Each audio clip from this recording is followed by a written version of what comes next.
Amis internautes, bonsoir. Merci de nous suivre sur www.lestv.com. Alors ce soir, pour le deuxième numéro du Grand Entretien, je reçois un des playboys de sa génération, un des playboys de la musique sénégalaise. Il est auteur, compositeur, interprète, je dirais un des meilleurs clavistes de sa génération. Baba Hamdy, salam alaikum. Maaleykum salam, merci pour cette très belle présentation et merci de m'avoir invité. Donc c'est un honneur pour moi d'être là. Merci en tout cas de nous recevoir dans ce magnifique endroit. Mon studio, c'est ici le studio Mille Mélodies. Alors, Baba Hamdy, comme nous me l'avez présenté, Légui, auteur-compositeur, en fait, tu as plusieurs casquettes, mais Denis commençait juste à tes débuts. Donc, Baba Hamdy a fait ses débuts avec Thione Seck pendant un petit moment, et après, hop, break des États-Unis. Quand tu es aux États-Unis, qu'est-ce qui s'est passé là-bas? Tu as donné Modou ou tu étais quand même dans la musique? Non. Modou. Tu sais, moi de nature, dans ma sop, je faisais de l'interprète parce que je suis anglais. Je suis réellement anglais. Après, j'ai fait un salon de coiffure pour femmes, un très grand salon plutôt. Et en même temps, je faisais de la musique accompagné Newbury. Ibro Diabaté, c'est un artiste guinéen, c'est comme le Youssou Ndour du Guinée. J'ai eu à travailler avec beaucoup de gens, donc sop nek nit bu sop. Voilà. Le retour au Bercail, donc tu as profité, créer ton propre label. Alors pourquoi le choix des sonorités jazz et afro et jazz, on va dire, parce que quand même, jazz et afro. Parce que j'ai une influence jazz. Mon grand frère évoluait dans un groupe de jazz qui s'appelait le Kurgi. C'était le batteur Ndarte Ndiaye.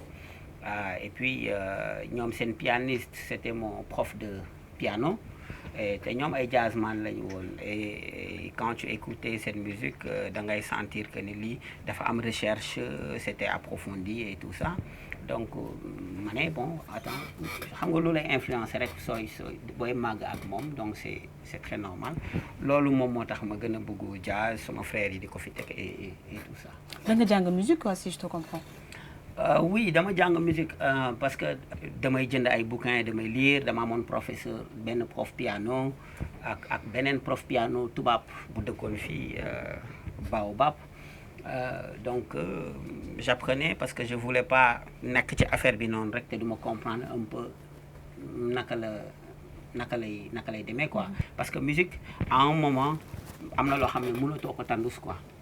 dafa mel ni ñu ne le 2 plus 2 yow mënoo ne égal 5 quoi c'est-à-dire c'est conventionnel, c'est-à-dire il faut nga xam ne 2 plus 2 4 la quoi.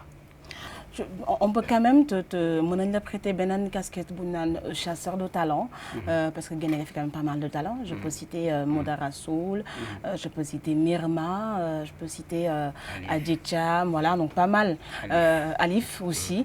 L'un de les bonnes flairs pour dire, parce que quand même, à chaque fois, je suis désolée, mais quand tu dégoté, il y a un truc quoi. Il y a un peu de Baba Hamdy en cette personne-là. Il y a un peu de baraka. Ce baraka-là, c'est pas moi. Ce baraka, c'est Dieu qui fait ça. Avec l'aide de Dieu, de ton équipe, des musiciens, parce que musiciens aussi ont un rôle bon solo quand tu fais des arrangements. Aussi, artiste aussi, Dingay aussi, dafay am ben affaire. Li ñu naan de thing, xam nga, day am affaire bobu quoi, affaire bobu dang koy sentir quoi chez une personne. Par exemple, moi je sens que am nga ben affaire bo xamné pour une animatrice. Je dis waouh. Ça, c'est... Elle est où la caméra? Ça vient de Baba Amdi, hein? Ah, C'est vrai, le tangalde. Amna café à Kiev, mais je lui ai pas donné. Donc, merci en tout cas pour le compliment. Donc affaire boobu da nga koy sentir ci nit ñi quoi. Et yàlla def ci barke muy dox mais du mën a. Alors cette fois-ci, ça va être un peu moins musique, même si c'est musique. Alors, sur le net, on a vu que tu as eu un entretien avec le ministre de la Culture. Ci ay wax. Xam naa gars yi bëgg nañ xam qu'est-ce qui s'est passé. Lan la? waaw soo seetloo temps wu Senghor avait fait de la culture un des leviers du développement et Abdoulaye Wade bi mu ñëwee il a repris le flambeau mais Macky l'a complètement tué peut-être ma ne ko peut-être daf ko def inconsciemment mais je pense que war ngeen xoolaat seen politique culturelle bi ni ngeen koy doxalee et c'est normal que je tire sur la sonnette d'alarme pour dire on ne voit pas le bout du tunnel et ça c'est important de le signaler, c'est important de le souligner au ministre et au président aussi parce que ñun on vit de ça. Tu sais, quand on va te parler du Sénégal, da nga naan ça se trouve à l'ouest du continent et c'est le pays de Senghor, c'est le pays où on trouve la maison des esclaves, Gorée. Xam nga yooyu Sénégal li koy dimbali dafa bëri parce que yooyu adresse la. Est-ce que comprendre nga un peu et yooyu nit da ciy sukkandiku pour jaay dëkkam li ñuy naan destination Sénégal il n'y a que ces choses mooy mën a dimbali Sénégal. Senghor avait fait de la culture un des leviers du développement et je ne dirais pas qu'il n'y a que la culture qui peut aider mais la culture peut aider ci lu bëri bu Senghor daan tukki ci nga daan yóbbu ay Yandé Codou ci la ñu xam ñoom Ousmane Sembène ci la ñu xam ay ñoom Jacqueline Lemoine ci la ñu xam ay ñoom bëri nañu. bi Wally Seck génne yor saagam. coow li bëri. émission télé yi bëri. tout le monde en parlait. lan nga wax ci saak yooyu lan nga wax ci saak yi par rapport ak Wally. non j'ai tout simplement dit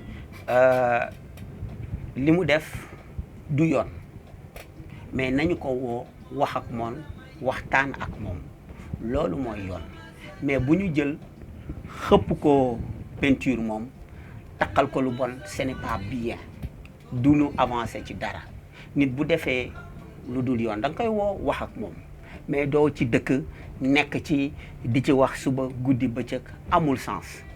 mais dañu naan ku dox guddi xaj baw la. waaw non xam nga lan moo ko indi ci lii. popularité moo ko indi ci lii. xam nga tur dafa metti. tout à fait c'est très très dur xam nga soo jëndee xorom sax ñu ne jëndee na boutique ci boutique bi xorom bàyyi na boutique bi te pourtant moom boutique bi ñoo kii wëndoo munoo ci dara.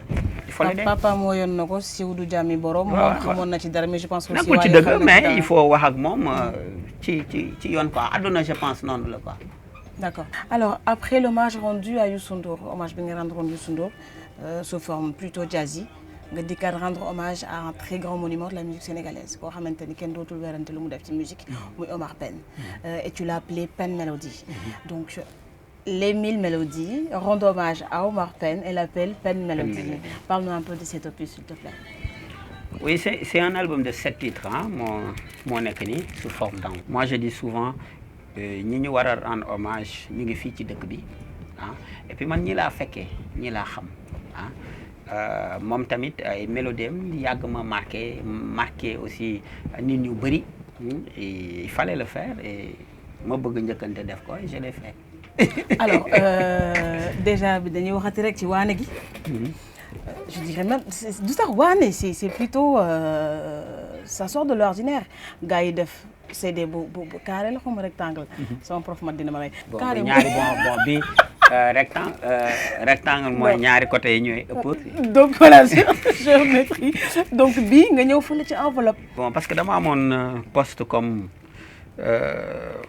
sponsor et je me suis dit bon attends il faut xaaral ñu ñëwaat tuuti en arrière ma jéem a indi enveloppe yi xool et quand j'ai discuté avec l'équipe ñoom ñu ne bon.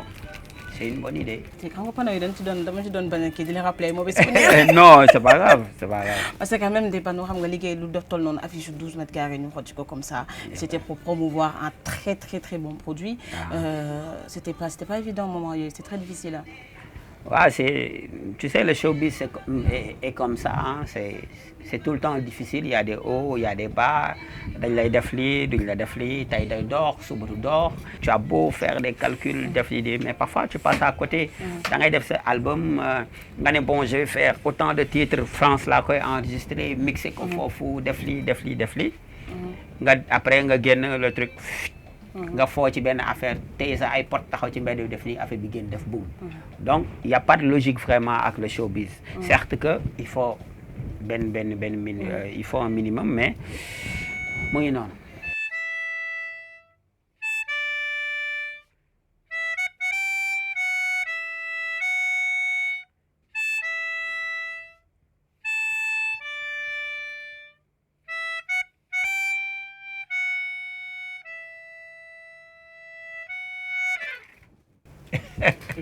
That's all. Et c'était tout. Et c'était tout. Alors, en tout cas, Baba Hamdy, toute l'équipe de Leuz Média te souhaite bon vent, sincèrement. Et merci de nous avoir accueillis ci ce petit cocon bi. C'est chaud, quoi, dafa doux. Avec la petite musique qui passe. En tout cas, merci de nous avoir accueillis. C'était un plaisir d'être avec toi dans le grand entretien. Juste un petit mot pour la fin. C'est moi qui vous remercie. Je remercie toute l'équipe de Leuz Média et je te remercie. Et les hommes de l'ombre aussi, je remercie mon staff et mon assistant, Moustapha Ndiaye, il est là. Et di sant bu baax yàlla ak yonent bi ak samay waajur ak di wax tout le temps nag c'est pas évident pour surtout ça ay fans yi parce que je reçois énormément de messages ci sama page Facebook personnelle. man dama am page perso ak page bu kii et je parle aux fans et tout ça. Parfois dañ lay wax lu la metti mais ñoom lay metti et je leur dis c'est comme ça affaire yi yeneen yu metti mu ngi ñëw am na leneen luy gën a metti àdduna noonu la et c'est un métier qu'on a choisi donc pour ne pas tirer sur la longueur je vous remercie. En tout cas, merci à toi. C'était le deuxième numéro du Grand Entretien. Nous avons avec Baba Hamdy ci biir studio 1000 Mélodies fii ci biir zone A. C'était un plaisir. Café bi neex na. Merci pour le café. Merci pour l'ambiance. Merci pour la musique. Merci en tout cas pour tout.